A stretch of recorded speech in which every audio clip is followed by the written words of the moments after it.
Stop looking at what everybody else is doing. The more you watch them, the less you see what God has placed on the inside of you.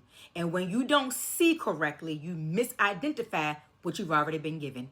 And the only thing you need to be doing right now is finding value for what he placed in you. Because when you don't see the value, you'll start undermining the anointing and the calling on your life through the gifts and talents and ideas that God already gave you. And what you don't value, you will never fully build from. And what you don't build from, you will keep looking outside of yourself to replace. You keep thinking it's something that you have to go and get instead of something that you already have. And some of you are not where you want to be right now because you have not fully accepted that what you have on the inside of you is enough to be built into something that produces in your life.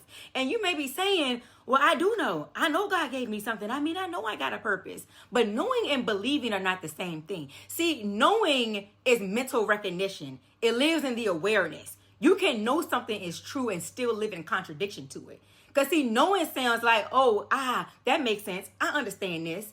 See, knowing just informs the mind, but it does not reorganize the behavior. It sits in the hearing. And so that's why the Bible says, don't just hear the word.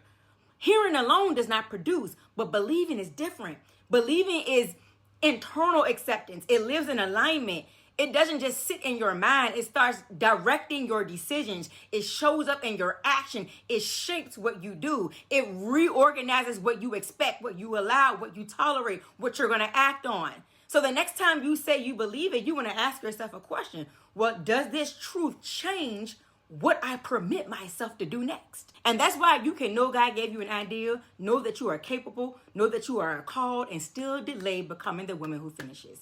And I don't mean just starting something. I mean carrying it all the way through until you can look at it and say, there is no way this could have happened if I didn't carry what was placed on the inside of me all the way through.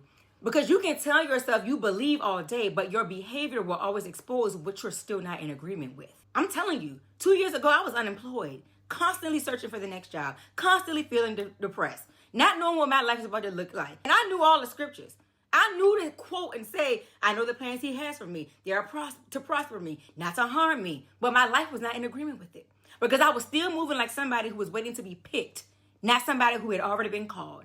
I had to come into agreement with what God already said about me, that I am meant to prosper, that I'm not meant to live in lack, that what he placed on the inside of me was meant to produce.